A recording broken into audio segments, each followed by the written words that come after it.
And we are.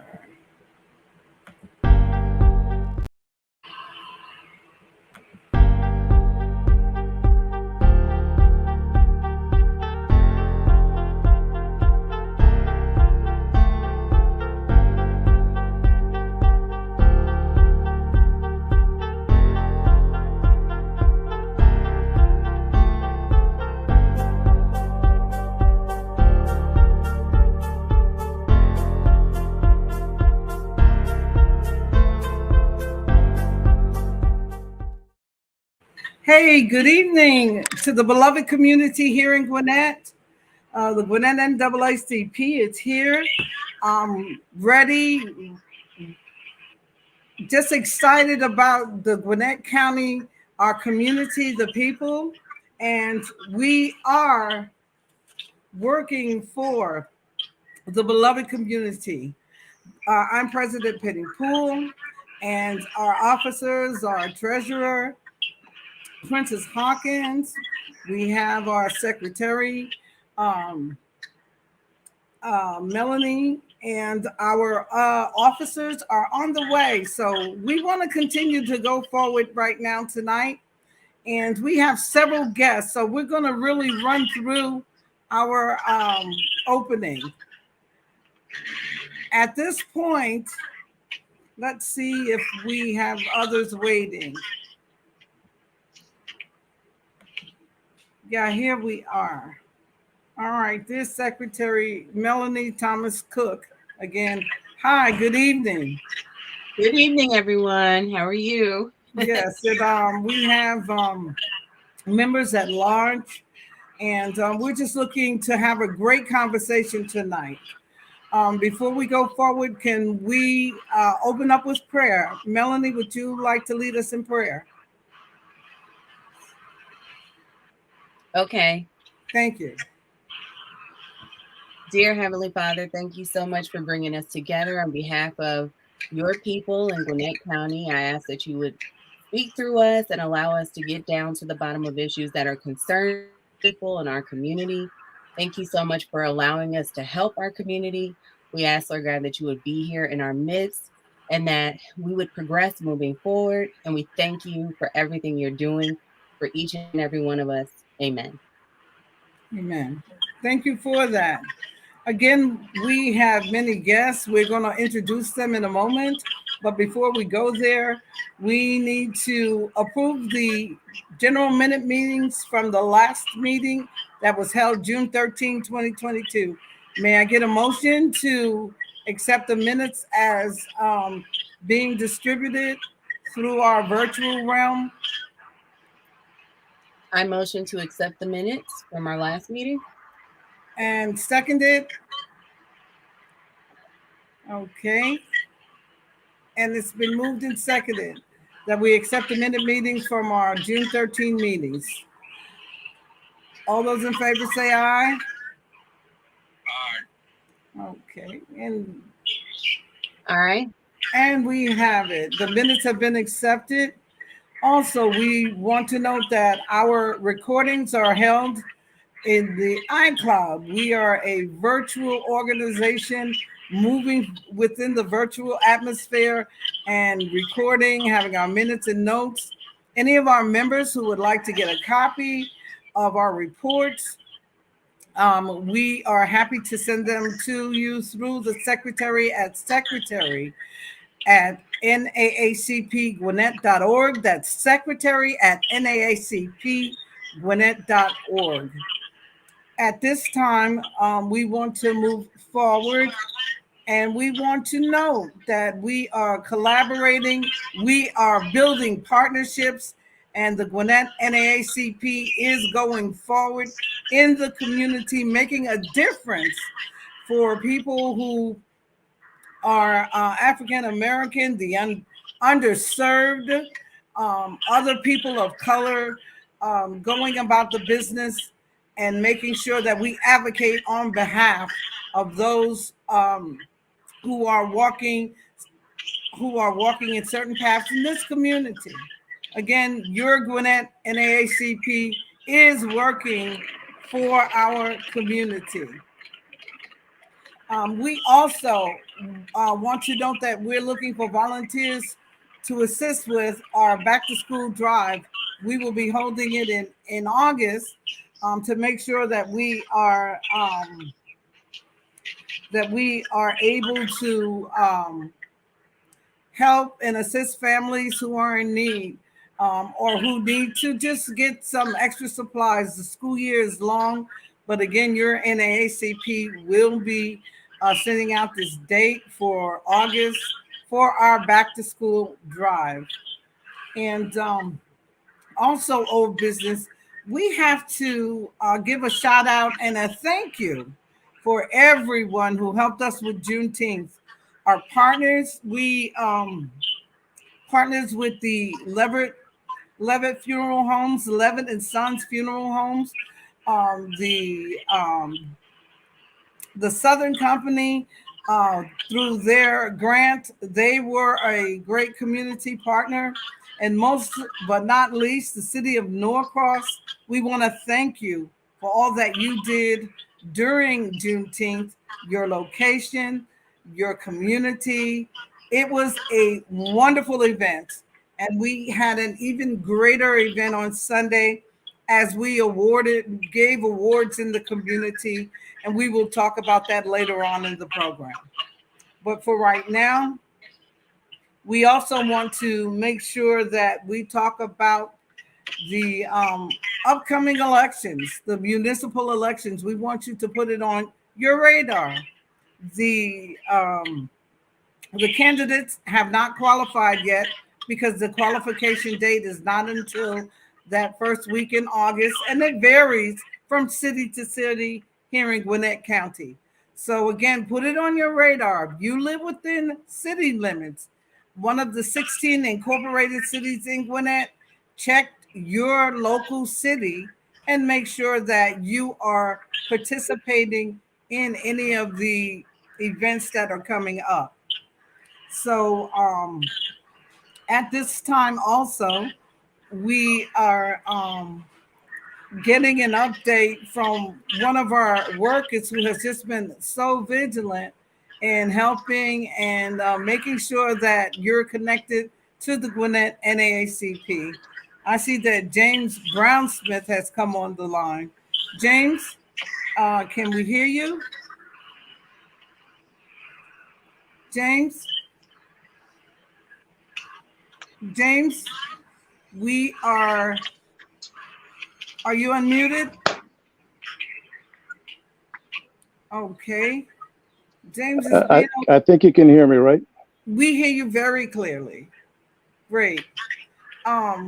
We wanted James works diligently answering the phone here at Gwinnett NAACP, and we just cannot thank him enough for what he does on a weekly basis, daily basis for us. I wanted him to talk some about his job that he does as a volunteer with the Gwinnett NAACP. Okay. All right. Well, I'll be quick about it. Yes. So I answer the phones, and it's not an everyday thing. Sometimes you get several calls a day, and then you go days without calls. But I think my question for the group has to do with I get some phone calls that are fairly sound pretty serious and important, and folks can keep you on the phone for 30 minutes to an hour sometime as they go through their problems. And I try to forward them on to the complaint form. And in some cases, I have done the complaint form for folks who don't have computers. But I don't ever get any feedback on what happens. And sometimes folks call back. And so I just would appreciate any kind of feedback. And there were just a few names I had questions about. And I'm trying to be mindful of everybody's time here.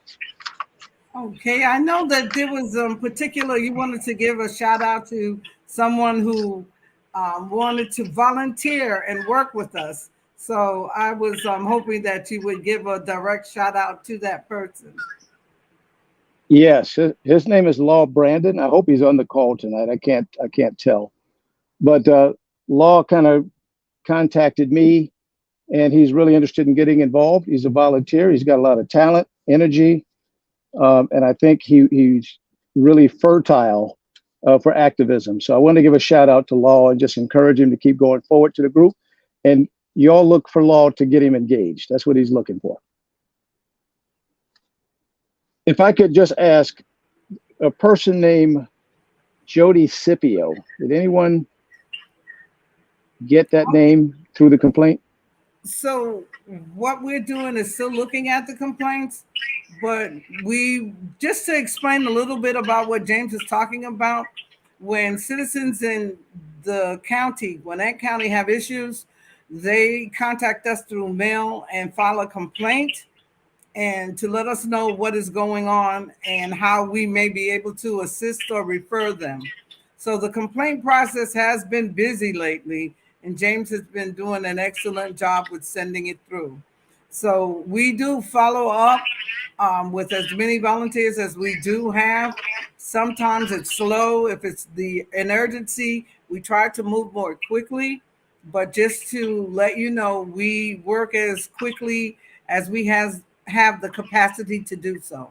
So we want to thank you for all you do, and we will follow up with the status of how the complaints are going.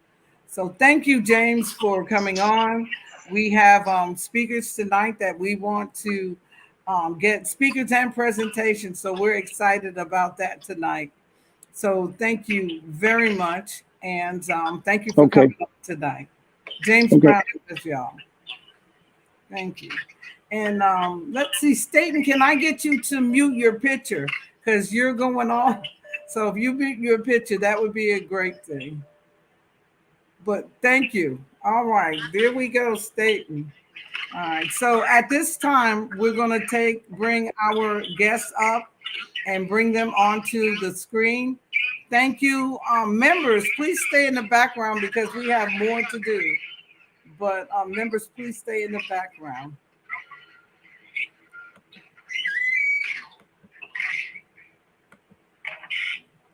Okay. And our special guest tonight, we have, and I saw her come into the room. We have the state rep, Dr. Jasmine Clarke. I'm going to bring her into the room now. Good evening. Can you unmute for us? Yes, sorry about that. Good evening. How are you? I apologize for being late. As a little bit of miscommunication. I had another meeting that just concluded, but I'm here. Thank you for allowing me to join. Well, you're right on time, and we're bringing you in because we want you to introduce our guests tonight. Absolutely. And they are equipped with screens and ready to have a robust conversation. So I'm going to mute, and I'm going to let you talk a little bit about and set up this meeting for us tonight. Is that okay, Representative Clarke? That is perfect. Thank you so much. Okay, wonderful. All right. So I am State Representative Dr. Jasmine Clarke. I represent Georgia's House District 108, which is the Lilburn area of Gwinnett County. And today I have the honor and privilege of introducing Emily McCullough. Sorry, not Emily. Director Emma McCullough, sorry about that, Emma, from the Department of Human Services here in Georgia. She's joining us today to talk to us about something that's happening right now that may affect many of the people that are listening at the moment, and that is Medicaid redetermination. So she's going to go into a lot more detail, but the gist of it is every single person that is on Medicaid right now will have to go through this process of redetermination. This is post-COVID, and they're basically making sure that everyone that is on Medicaid is eligible to be on Medicaid, and if not, pushing them into the direction that they need to go in order to be or stay covered. And so this is very important information for those of you that are on Medicaid, as well as those who might know someone else that is on Medicaid. And so it is my honor to introduce Emma and to bring you this very, very important information that's very important for our community and very important for people within our communities.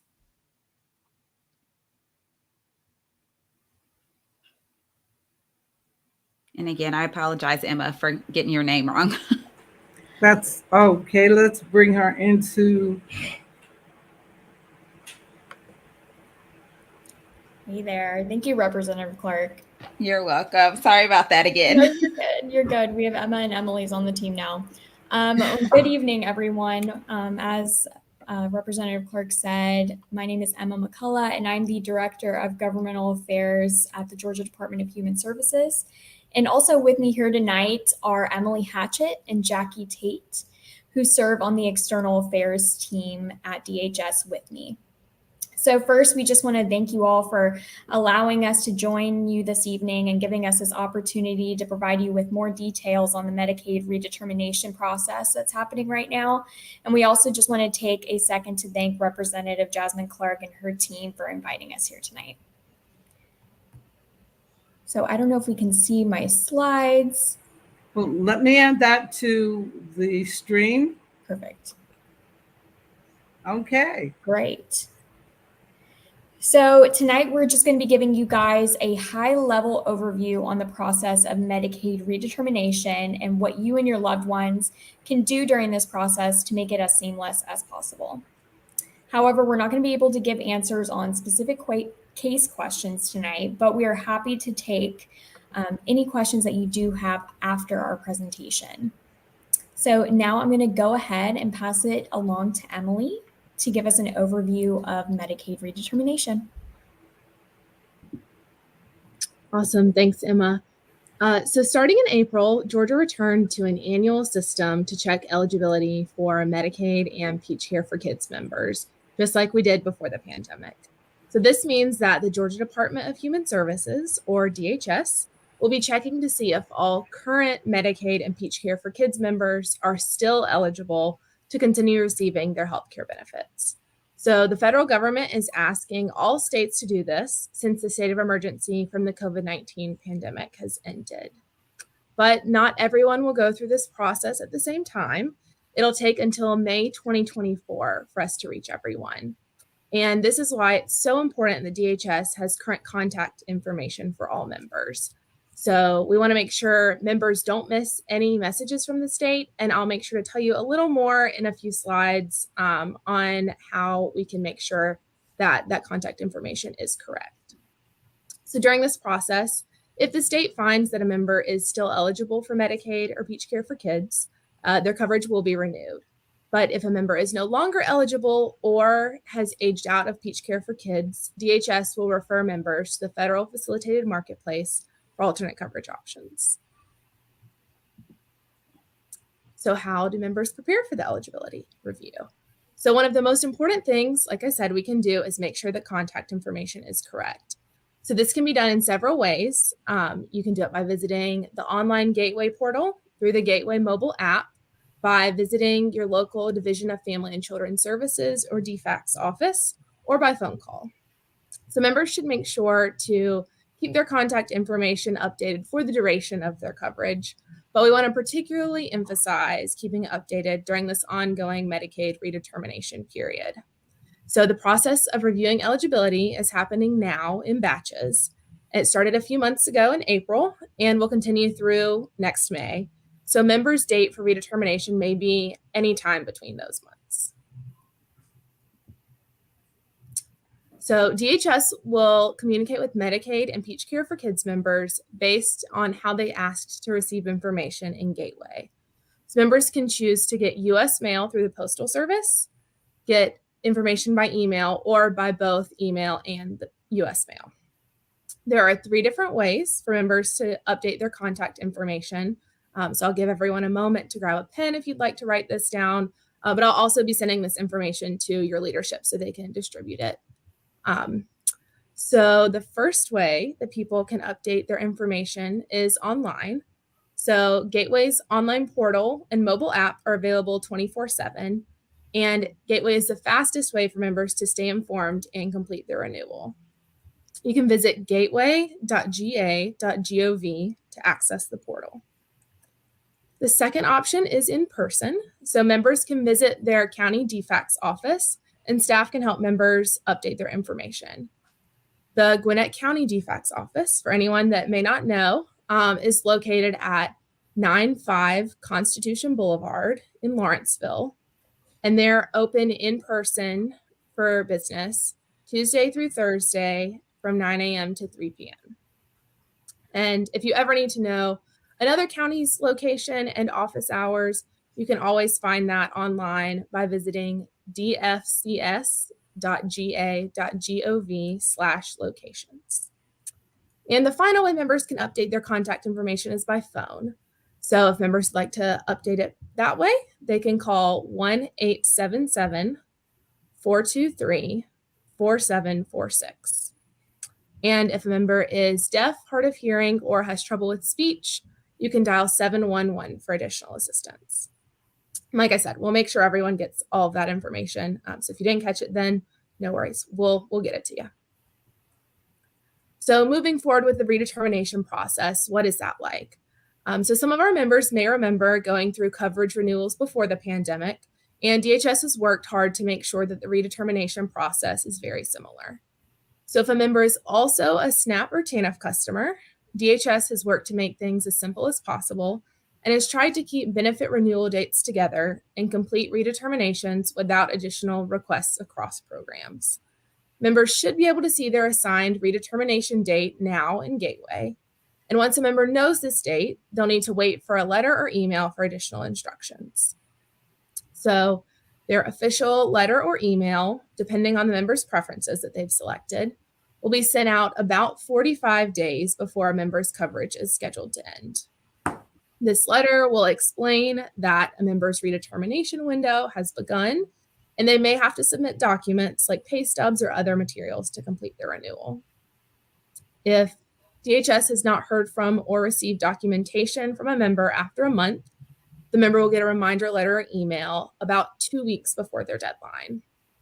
And it's important to keep in mind during this process that there is processing time involved, so it may take DHS up to 30 days to process a member's case once they've submitted their required renewal documents. And don't forget, since this process is happening over a long time frame, members' redetermination dates can be any time during this period. So members want to make sure they know their assigned date and are ready to participate in the review when their window occurs.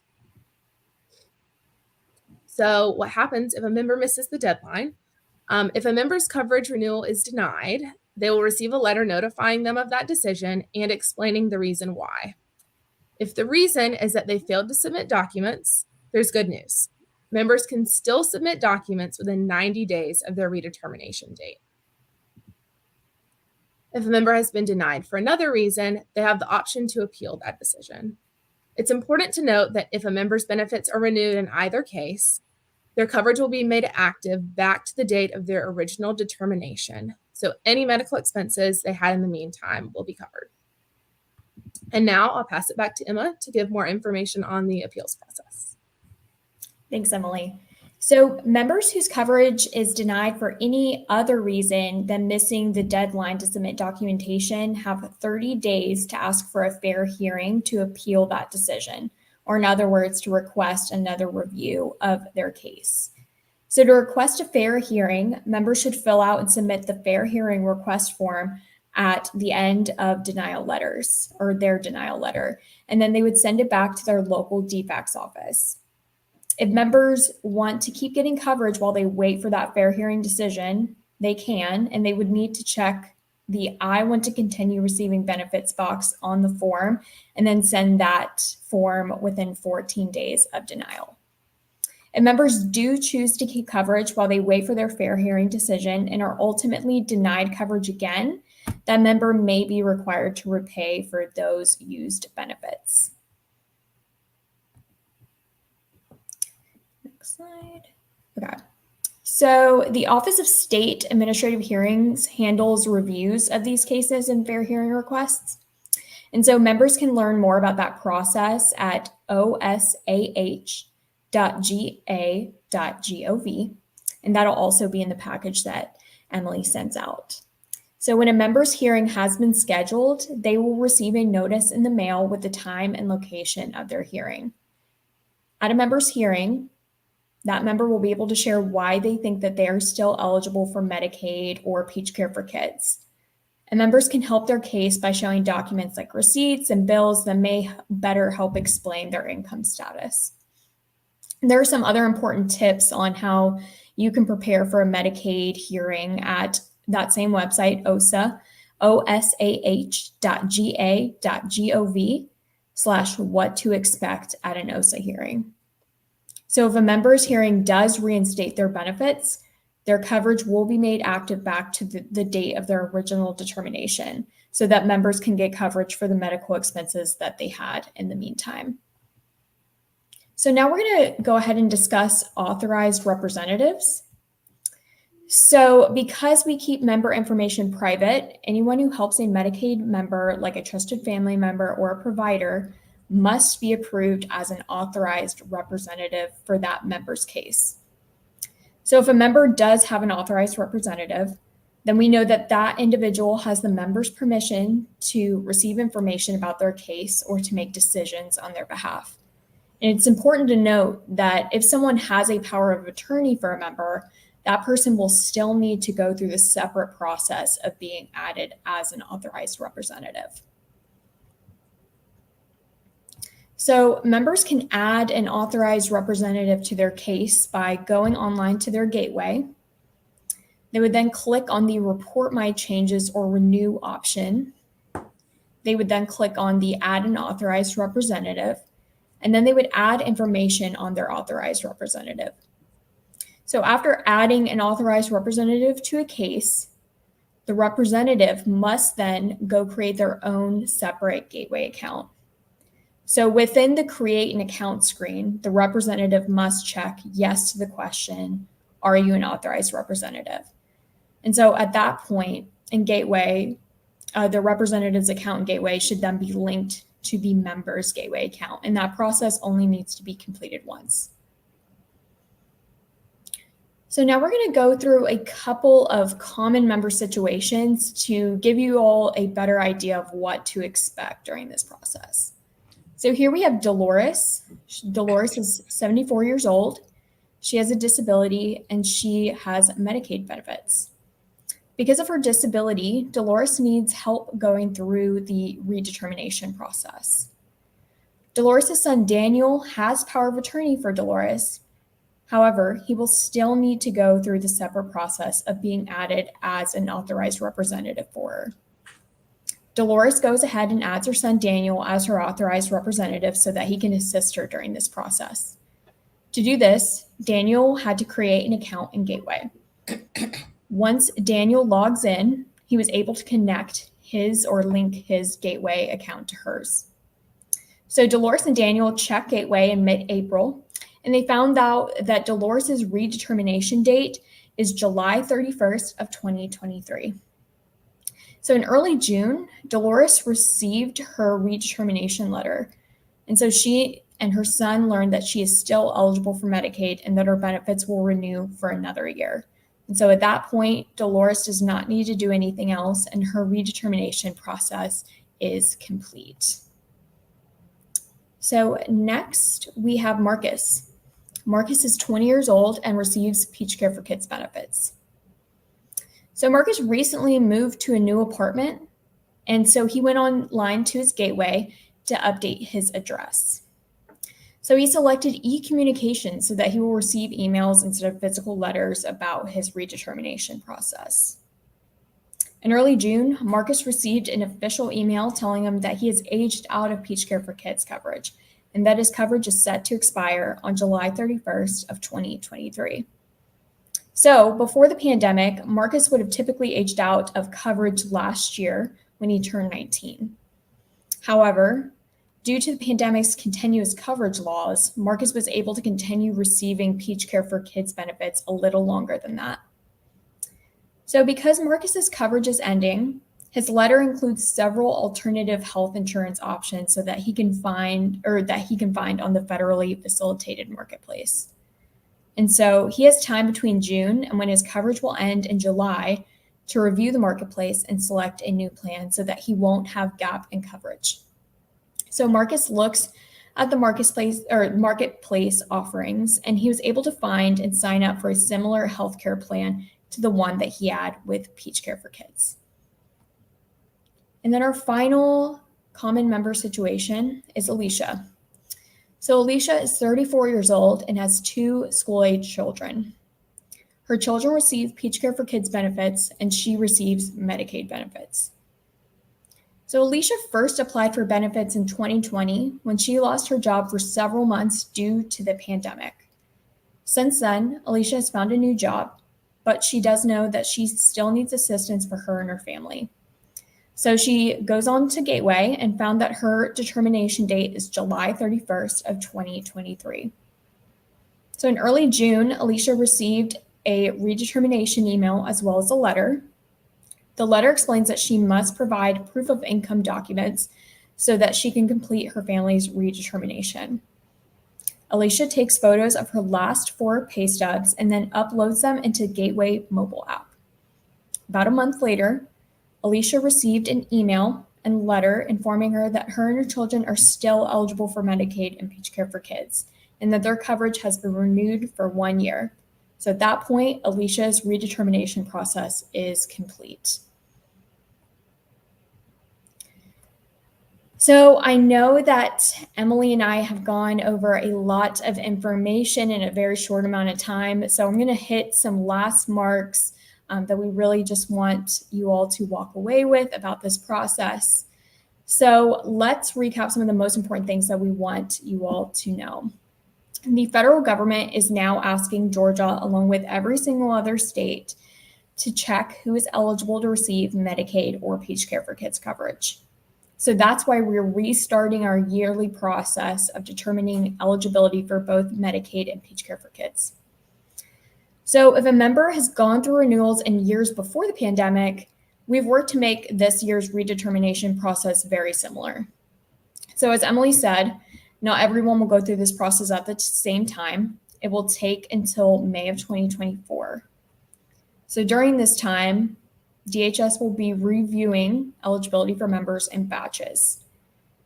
So one of the most important things that members can do right now is make sure that their contact information is correct. Members can do this or update their information by visiting the online Gateway portal, through the Gateway mobile app, visiting their local DFACS office, or by phone. And they can choose to be contacted by mail, email, or both mail and email. So if a member is also a SNAP or TANF customer, DHS has worked to make things as simple for them. When possible, DHS has tried to keep their benefit renewal dates together or to complete redeterminations without additional requests across programs. So if the state does find that a member is still eligible for Medicaid and or Peach Care for Kids, their coverage will be renewed. These members will receive a letter or email confirming that their Medicaid or Peach Care for Kids coverage is good for another year. And that letter will also tell a member if they need to provide any additional documents to complete their renewal process. If a member has aged out of Peach Care for Kids or is no longer eligible for Medicaid, DHS will share alternative marketplace coverage options in the letter to the member. And so there's a lot of information that you all can visit on our largest resource, which is www.staycovered.ga.gov. And that has a list of frequently asked questions as well as a lot of other pertinent information, including things like this PowerPoint for you all to go through and pass out to community members. So this slide shows the email addresses for both the Department of Human Services and the Department of Community Health during this process. And at this time, we have completed our presentation and are happy to answer any questions that you all have. All right. Thank you so much for this presentation. I really appreciate it. I know you all gave it earlier, and I know that you are going around the state giving this presentation to, lots of different people. So I really appreciate that because this is so important, and we want people to stay covered, not lose their health care or access to their health care at any time. And so I really appreciate you all joining us today. And I'll pass it back to you, President Poole. Okay, thank you. Thank you so much. And that was a lot of information. Are you ready to take questions from those who are on the line? Absolutely. Okay, so please know we see your comments. Thank you, BT, for being on tonight. Rhonda, thank you for being on. Laura Brannon, thank you for being on. Are there any questions? They're here, and we want you to know that we will, when we post this, so many people will be reviewing and seeing this meeting tonight. So thank you for all that information that you have given us. I want to make sure to that was That is right. www.DHS.Gov, and I'm gonna put that out there. Yeah, we so that people could have it, see it in the comments. I know that the aging process, the when the students or youth who are covered through the gap, and that because of the pandemic, it was moved from 18 years old to 20 years old. Um, any how is that information being sent out when people are renewing? Are they just automatically finding that out, or how do they know that those rules have been changed? So in that initial letter or email to members, it will include any additional documentation that that member would need, or in the example that I provided with Marcus, he was a student who had aged out of Peach Care for Kids. And so in that initial letter, it'll tell you you have aged out in that kind of scenario. Okay. All right. So when people enter the portal and are getting updated information, any questions? Is there a? We hear that the process will not be completed until May 2024. Um, what is the average length of waiting for your predetermination? Um, can you tell us a little bit more about that, please? So membership eligibility is being reviewed in batches. So if Emily and I were both Medicaid recipients, my membership eligibility could be in November and hers could be in February. It just depends on when you are assigned that date. And that's why it's really important for members to have updated contact information in Gateway so that we can make that date known to them so that they have time to get those documents in if that's what's needed, or to review other options for healthcare so that there is no gap in coverage. If I could add one thing to that, as Emma mentioned in her presentation, the department is trying to make it as convenient or as easy as it possibly can on the constituent. So if constituents are receiving an additional benefit outside of Medicaid, they've tried to go and look at the the renewal dates for perhaps the food stamp program or the TANF program to batch the eligibility together so that they're not requesting the same documentations over and over again. So it's critically important that the constituent has their contact information updated in the system, but you may also want to let them know that they should be looking.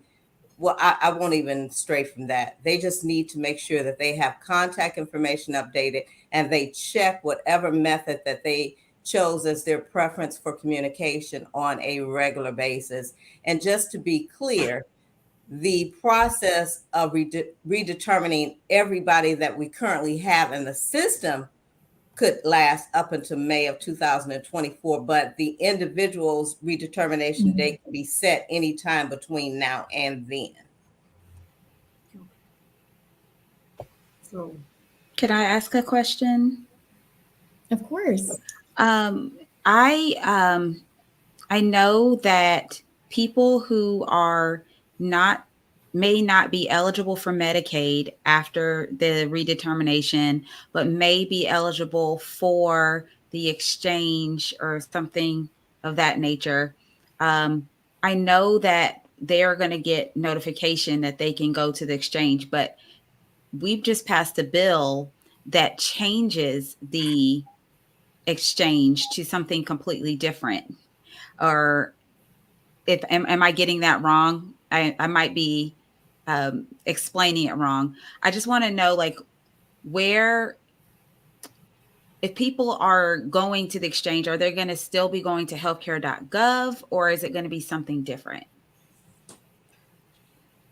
I think that we're going to provide website addresses for various resources that they may be able to obtain healthcare assistance, but healthcare.gov is still going to be available. Okay. as one I of the know that resources. Georgia is trying to move to their own exchange as opposed to healthcare.gov. And I didn't know if that process had already started or not. I guess that's what I was trying to ask. We really can't speak to that at this point because we're focused on making sure that everyone that's currently on Medicaid is aware that this redetermination is going on. We have their proper contact information so that if they are still eligible, or if we need additional information to determine whether they're still eligible, we're able to reach them in a timely manner. And one other thing I wanted to piggyback on, if an individual, piggyback on Emma's presentation, I should say, if an individual happens to miss their redetermination date, they go in the system and they discover that it has already occurred, they should still, if they've received a letter saying that we need certain documentation from them, they should still submit that documentation. They would have to allow, I think, Emma, correct me if I'm wrong, but is it 30 or 90 days they've got? I believe it's 90. It depends on the situation. If there's 30 days of processing time, but you have 90 days after your denial. After your denial to submit that documentation. To submit that information. That's right. With that being the case, they need to go ahead. If they're within that 90-day window, they should still send their information in. We can't say that their doctor is going to be able to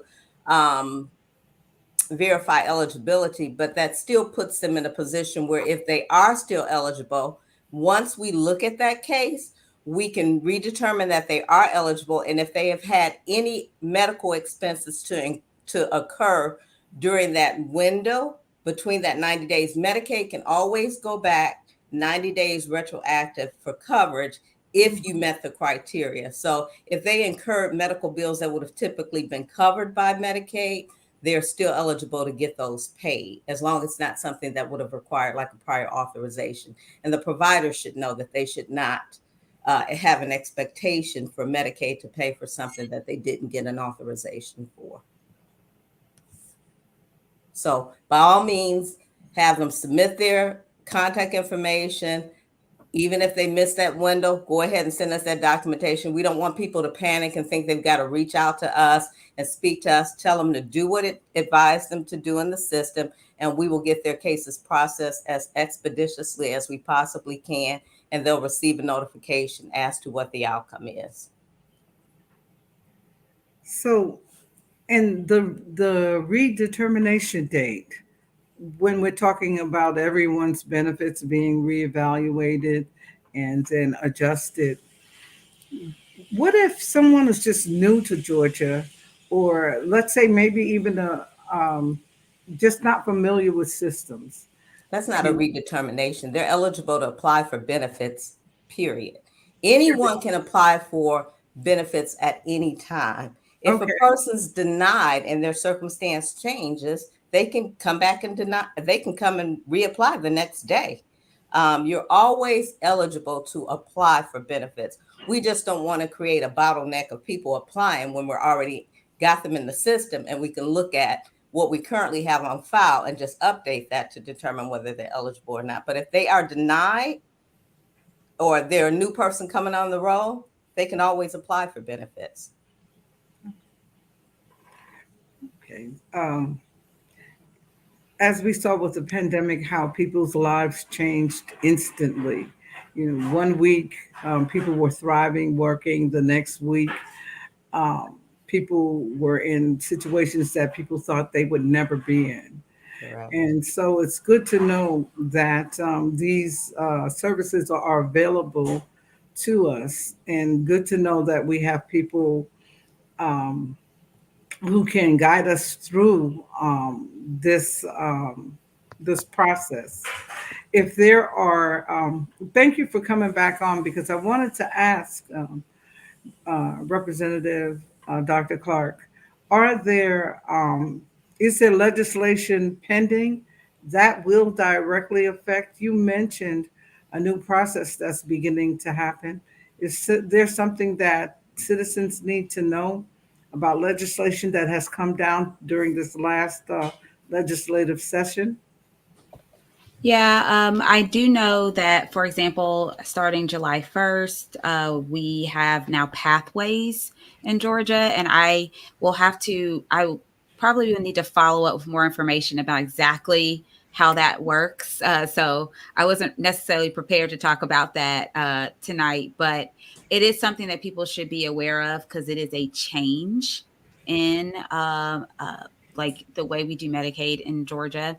Uh, Outside of that, I do know that we also passed legislation that allows the governor to now move Georgia off of healthcare.gov and create our own exchange, but I don't know where we are in that process. So that's a little bit different than what we're talking about with DHS today, which is Right. just specifically to Medicaid redetermination. But yes, there are bills that will directly affect those who are either on the exchanges or who are on Medicaid for in different ways.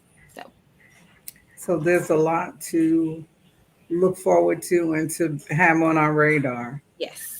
Ladies, thank you so much. If there's something that you would like to end with tonight, so that, again, you had so much great information, and we love the tag team effort. And well, how would you like to end with your message tonight for the people of Georgia, Gwinnett County, for regarding redetermination of services with DHS? Emma?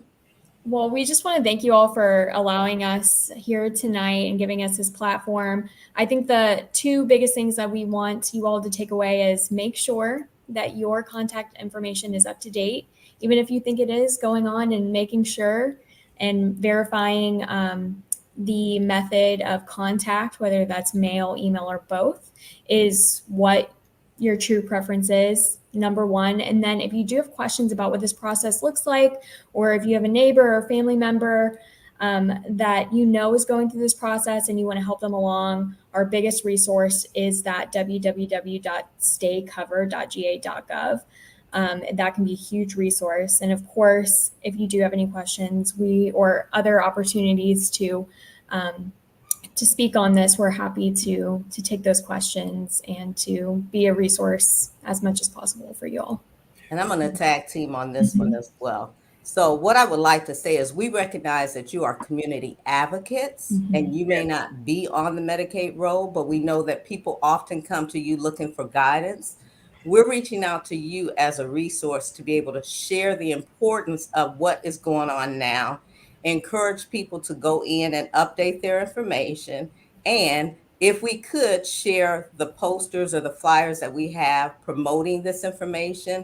I believe we may have sent it to to Representative Clarke already, but if not, we have a partner toolkit that's available on that staycovered.ga.gov website.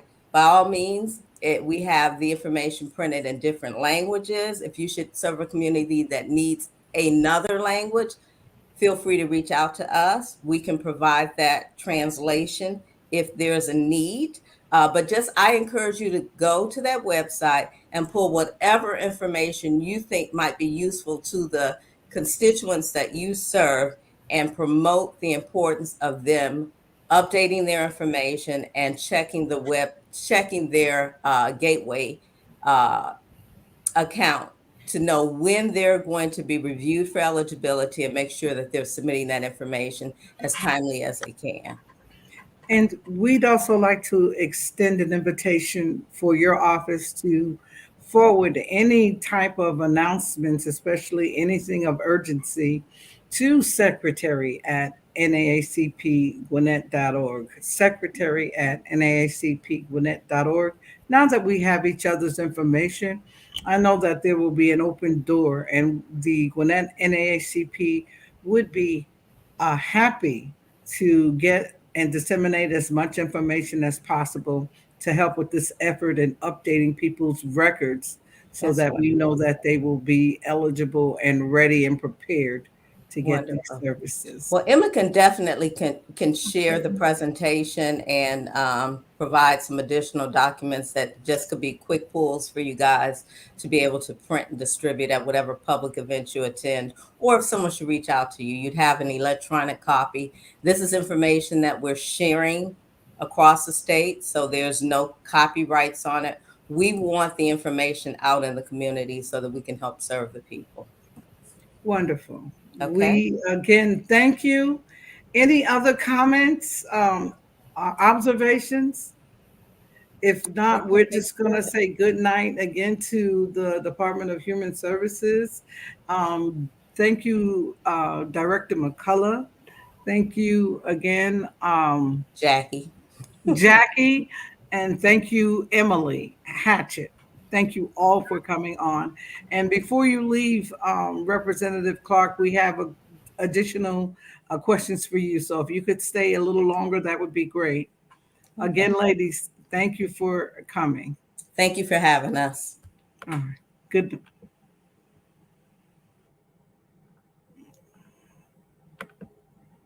Okay.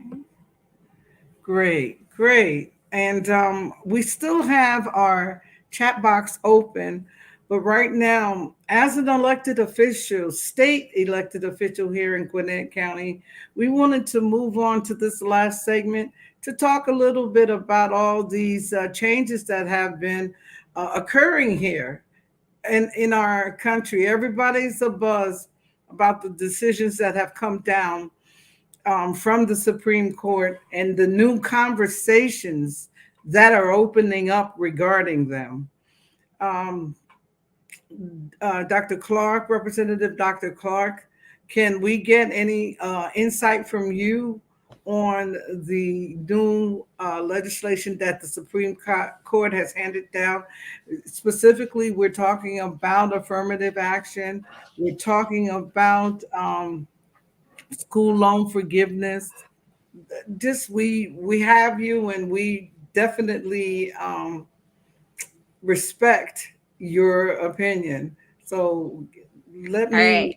So do you want the good news or the bad news first? It all just seems overwhelming. So please come where you want to start at. All right. So I feel like I'll start with a little bit of good news. All right. So there were a lot of cases in front of the Supreme Court, and we were on edge as to what was going to happen with these cases. And so I'm going to talk about two, did I say good or bad first? I was going to start with the good first. I'm going to start with two good things. Number one of the cases that was being heard was a case that was going to basically take away, it was going to give state legislatures full control over all election decisions without having the ability to go to the courts and fix things that we felt were unjust. And this was very, very concerning to a lot of people because as we can see, some of these state legislatures, including the state legislature here in Georgia, have gone a little bit rogue when it comes to election laws and voting rights. And so we were very, very concerned about that. We were watching that one closely. However, the Supreme Court did decide that no, states do not have this ability to do this. And this was for federal elections. States were basically saying they have 100% say so even in what happens in federal elections, and the courts can't get involved. And the Supreme Court said, no, that is not true.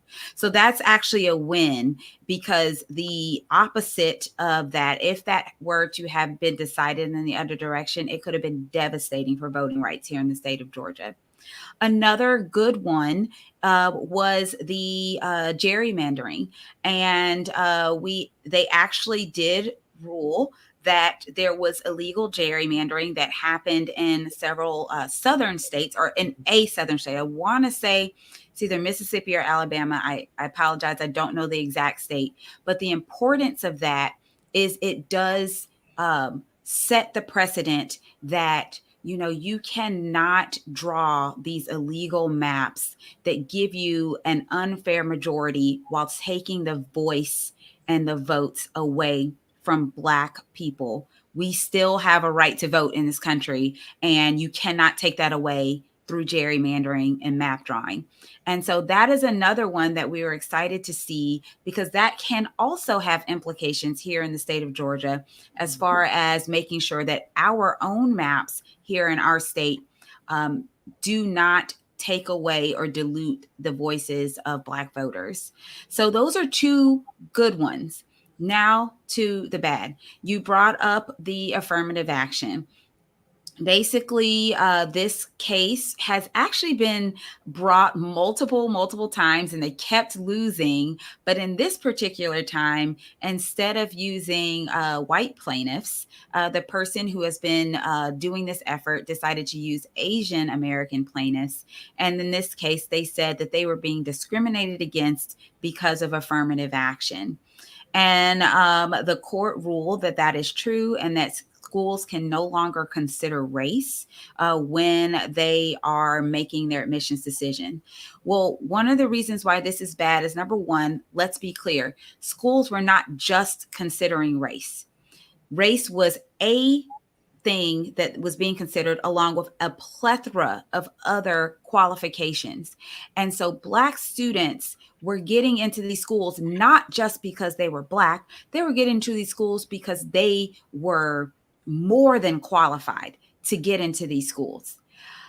Now we have a situation where we cannot have race-conscious admissions, and that could have devastating effects and close doors to students who had those doors finally open to them. And so affirmative action in this way was just a way to acknowledge that we are not in a post-racial society and that we still have work to do. That work is not done. And just like when Justice Roberts tried to say, oh, we don't need certain parts of the Voting Rights Act anymore because racism is over, Obama got elected, we saw immediately after he did that, there were consequences to that. And unfortunately, I believe that we're going to see similar consequences due to this decision. I apologize for my dog. And so the second one that you brought up was the student loans. And the situation is the Supreme Court ruled that basically Biden could not forgive student loans. So if you remember, Biden had a student loan forgiveness initiative that basically would have taken $10,000 off anyone who was eligible for Pell Grant. It was great. So many people would have benefited from this program. It also fixed a lot of the other things that were going wrong with, like the public service loans and just the slow to get that up and rolling and get people's loans paid off. And to be clear, yes, people did take out loans to go to school, but people took out loans to go to school because right now in this society, it's very difficult to get to where you really want to get to without having certain degrees or certain trades or certain things in your resume. And so people took those loans out expecting to get the job that they want to get so that they can, elevate their lives and elevate the lives of their family. And loans have gotten out of control. There are people right now paying loans where they have actually paid more than what they borrowed, and they still owe money because the interest is insane. And so this was just relief for people.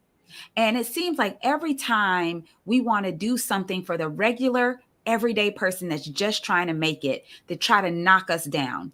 And that's what the Supreme Court did with this particular decision. But I am happy to report that Joe Biden said, the Supreme Court can do that all they want to. I'm just going to try another way. And so what I do appreciate is that the administration is not stopping on trying to give people relief. We're just going to have to go back to the drawing board and find another way. And hopefully after the next election, we get a Congress that is willing to put forth an actual bill that will actually move this forward in the direction that we need to move it to. Because the truth of the matter is Congress can do this through legislation. But right now, the makeup of the Congress is not favorable to that. And I understand this is nonpartisan, but I'm just talking math right now. And so those are some of the things that have come down from the Supreme Court. Happy to take any questions about that. I appreciate you giving me the platform to speak on these very important issues. Well, there was so much conversation. And when you're talking about the negative, I saw this as a positive when this ruling came down, because what this did was open up the door to talks about reparations. I do not even look at this as a partisan issue about Democrats, Republican. It's about elected officials who want to do the proper thing to a lineage of people who had been discriminated against. Where others have received reparations, they're still trying to figure out how to resolve this, because the inability for African Americans to get other services, to get other openings into and segue into the economy, into education, into health, all those things were blocked and still are. And all of the data will show so. So as far as I'm concerned, this gave a wide pathway to this discussion. If someone can challenge what is fair, if a person, an Asian person, can challenge what is fair, saying that their rights are violated, that just shows historically we as African Americans have been violated for 400 plus years. You would think the logic would just drip down. So to me, it wasn't a negative. To me, it was, okay, here's this platform. You just laid it open for us. Let's react to and make sure that these things are done. Again, we are a nonpartisan organization, but this is not a partisan conversation. This is a conversation regarding human beings, and that we need to get paid for the monies, for the work, for the inventions that were, for everything that was taken away from us. So no, I don't see this as a negative. Are there any comments, questions from our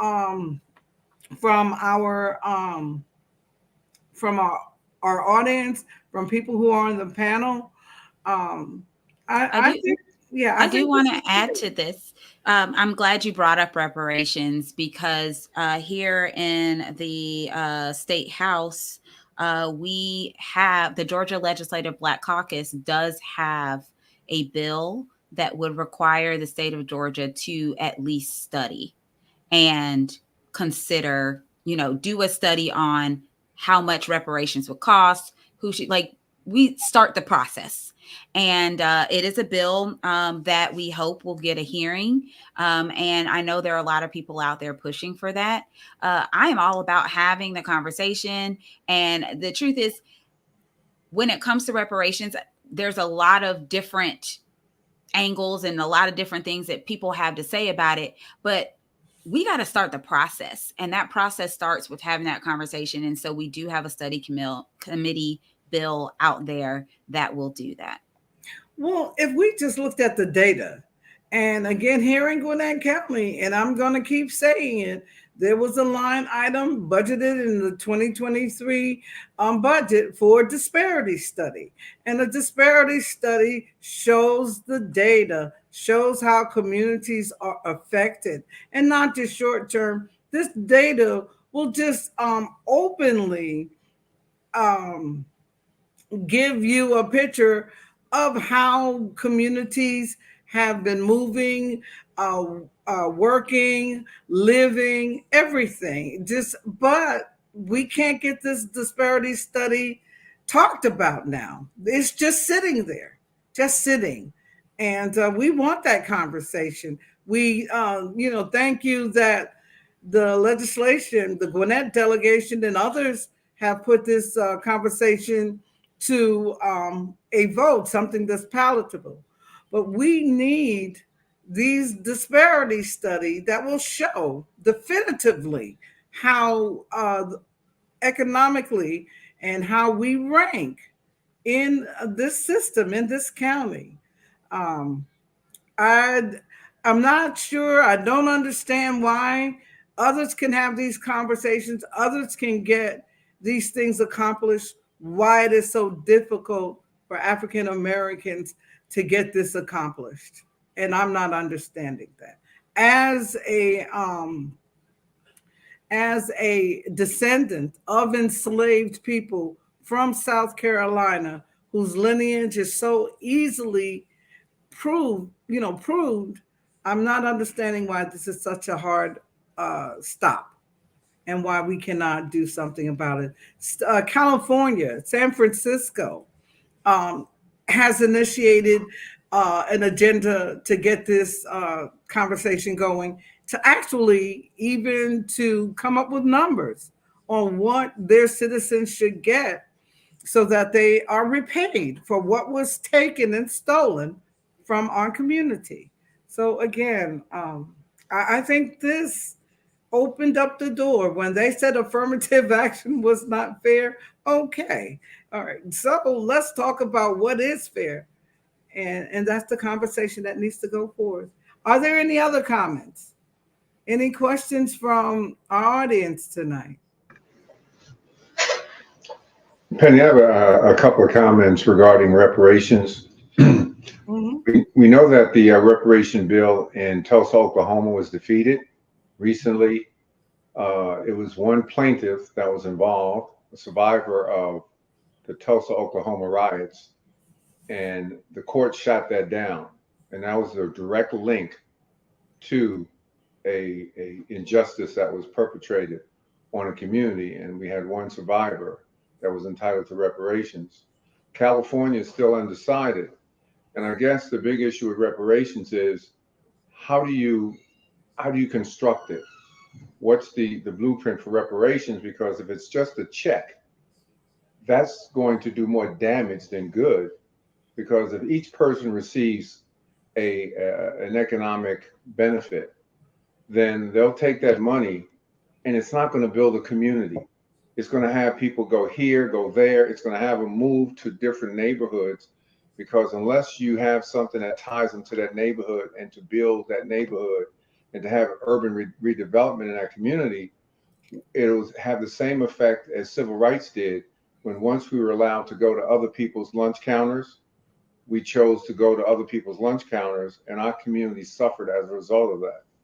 So you got to be very careful giving dollars versus giving other types of incentives that are going to keep the community together. I truly believe that our community is much more sophisticated than that. I believe that there are people now who are already in a position where they're making investments, where they are buying. But the difference in our community and others is that we do not get the monies that's necessary to bring these projects together. That one of the difficulties we have is in getting loans, is in getting collateral, is in getting these dollars. So I'm believing that we're a lot more sophisticated than that, and that that we have the infrastructure already, but we do not have access. And it's that access through dollars that will make our communities powerful and shine and do what's needed to be done. I think you just I think I'm supported going what to I give us said. more credit than that. I think Yeah, but you just supported what I said. And what I said is just giving money arbitrarily versus identifying those businesses that are not receiving the loans. The money has to be invested so it goes back into the community, not just giving Joe Smo $100,000, but not tying it to anything in particular, a project, urban redevelopment, a business. A lot of us are starving for investment dollars, but we're not saying just give the whole community money and it's going to work. We're saying it has to be structural, it has to be investment and not compensation. Well, when others communities were given reparations, they did not use that approach. So again, I'm just going to say I think we're much more sophisticated than that.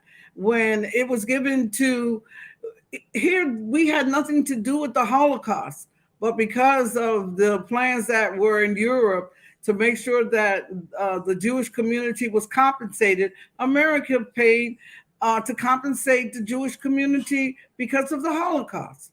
The Japanese families, they didn't say we're going to give it just to one area or give it to a community. They gave it individually. So I really believe we're more sophisticated than that, and that we can come up with plans, that we can partner, that we can build alliances, that we can use that money individually to put it for the greater good. Okay, then I'll ask the panel this question. If we were to inundate our schools right now that are suffering with money, would that fix the problem? Okay, so I'm going to say this. Yes or no? Would it fix the problem? Monies are needed for the fact that people move to certain zip codes because dollars are allocated, not equitably allocated in our community. So if you live in 392 or in Sewanee, your school will get more dollars and for resources and teachers and equipment than if you're in 378. That's just a fact. So yes, dollars do show a difference in the quality of education. And another example, these private schools, the Gwinnett County floats bonds to furnish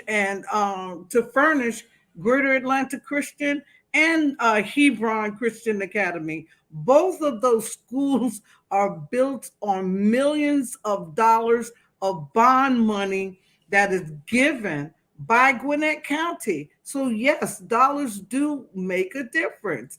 It's the way that they are allocated. And everything that I quoted is from being a member of the Development Authority that I found out that these bonds were being distributed and floated for these. And both of those campuses, they look like college campuses. So yes, money, resources, equipment, the allocation of the ability to pay, yes, they do make a difference in the quality of education. Now, that is not the only thing, but it is very essential to a quality education. It is essential. Yes. Yes. Okay, I'll name one county for you. Mm-hmm. Prince George's County, Mm-hmm. one of the richest counties in the country for African Americans, where they reside. Right. But it's one of the poorest performing counties in all of Maryland. They have the average income in those counties per household is close to $200,000. But yet the children are failing in school. They have the resources, but is that the answer? But I said that was part of the answer. The answer is multifaceted, just like we were talking earlier when we talked about reparations, when we talked about coming up with that formula. It's not just one. There are several different facets that make these things work. And when you talk about Prince George County in Maryland, it used to be one of the premier counties in that area. However, because of flight, because of resources being removed, and 200,000 in that area, I'm not sure what the median income is, but again, there are many factors that make it up. Money is one of those resources. So again, schools will be as strong as the families in there. If you're in a school where parents are working 2 and 3 jobs just to pay their bills and not being able to participate in that school, you're going to have a different school if you're in a different zip code where you have volunteerism, where you have people who have the ability to buy things that are needed. So it's just not, that's a bigger conversation about how dollars directly affect the quality of school and education. That is a huge decision. And that one answer, that dollars will not make it different. It's multifaceted and multi-layered. So we're going to have some guests on. Maybe that's our topic for next month's meeting. I would love to go more deeply into that discussion. As a matter of fact, we are working, your Gwinnett NAACP is working with teachers, getting input, getting information, getting knowledge about what is needed. Because again, each jurisdiction, each county is different. The makeup of the people here in Gwinnett, the equation of what entails your neighborhood school is so different than other counties. So maybe that might need to be our topic for next month, especially as the children will be going back to classrooms. So I challenge you on that we have that robust conversation on what it is we need to do to have robust school systems and what are those different facets that will handle that. You ready for that statement?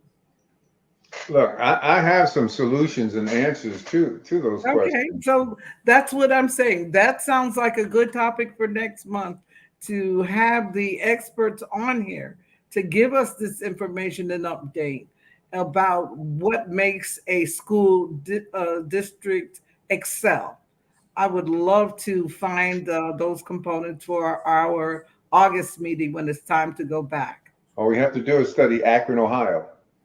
Well, again, I'm going to say what happens in Akron is not the same thing that happens here in Georgia. The outcomes may bring different outcomes, but again, the makeup of the community, the history of the community, there, I would like to challenge you to that event for next month. Okay. Get those speakers lined up. I call it the LeBron James factor. There we go. There we go. And we will have, I know, people ready to come on with this topic. Let me see. There is a comment. Underfunded schools tend to shirk opportunities for their students. That was a comment made by Laura Brennan. So, yeah, underfunded schools. I don't know about shirking responsibilities, but I do know what that means is they do not have the same ability to give the same type of education. So those resources matter. The ability to give students a plethora of information, it matters. So again, we're gonna look to have this as our next month's topic when it's time to go back to school. Are there any other comments, questions, insights? Let me make sure we are. President Poole, I am going to have to depart, but I wanted to say thank you so much for having me on. I really do appreciate it. No, we thank you. And we thank you for allowing DHS to come on. It's almost time for us to wrap up our meeting as well. But again, thank you for bringing DHS and bringing your insight from the state capitol. Thank you. Okay. Good night. So what we would like to do now, are there any announcements? I know Secretary Thomas Cook, you had information. Would you like to talk about any announcements regarding the NAACP information you may have received?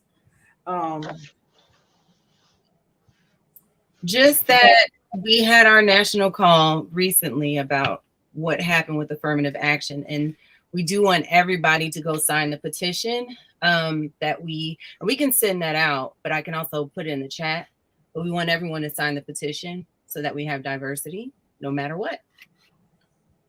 Okay, thank you for that. And again, there has been just so much happening in our community. But again, it's going to take conversation. It's going to take solutions that fit these jurisdictions that we live in. Because the things that are happening here in Gwinnett may not be the same thing that's happening in Fayette County. So I look forward to these conversations. I look forward to the community input. Your Gwinnett NAACP. We need to talk about going live again. So we are looking for a location to go live and to meet again in public so that we can build relationships and see each other. So that's the conversation that the executive committee will be having, choosing a site and having live meetings again where we can all be in the same room. If there are not any other announcements, again, we will be having these conversations. We will be doing our back to school book drive, and there is much information to share in the community, much that is happening in housing, in health, definitely with our economic situation here in Gwinnett County. So please come volunteer, come help. Again, I'd like to thank our executive committee for all that they do. Our secretary is on with us tonight. Melanie, thank you for everything that you do. Staten, Winston, thank you. Our treasurer, Princess Hawkins, thank you. Thomas Reynolds, our legal redress chair, thank you. Asia Dolman, our member at large, thank you. We thank you all for everything that you do. And again, we're here for the beloved community, just uplifting and investigating and wanting this to be a place that we're all proud to live, work, and play. Is there a volunteer for a closing prayer? If not, if you would bow your heads. Heavenly Father, we thank you for this opportunity to share. We thank you for our guests from the Department of Human Services who were on with us tonight. We thank you for our representative who came on and spoke freely and wanted to make sure that messages are going throughout the community. We just thank you as we go forward in Gwinnett County, Georgia, uplifting people, uplifting our organizations, uplifting communities, going forward, seeking the good, seeking to do the work. We walk with God. We pray for better outcomes. We pray that through our efforts that change is happening and that we initiate the change that everyone needs. We bless you all for taking out this time to spend with us tonight. We thank you all for supporting us. We thank our community partners. We thank the families. We thank the schools, the churches. We thank the organizations who help us to do the work that we do. We bless each and every one in the name of my God, Jesus pray to your God. We just uplift each and every one of you. Amen, amen, and amen. Thank you for this time tonight. We are here to serve the beloved community. Blessings to all from your Gwinnett NAACP. Good night.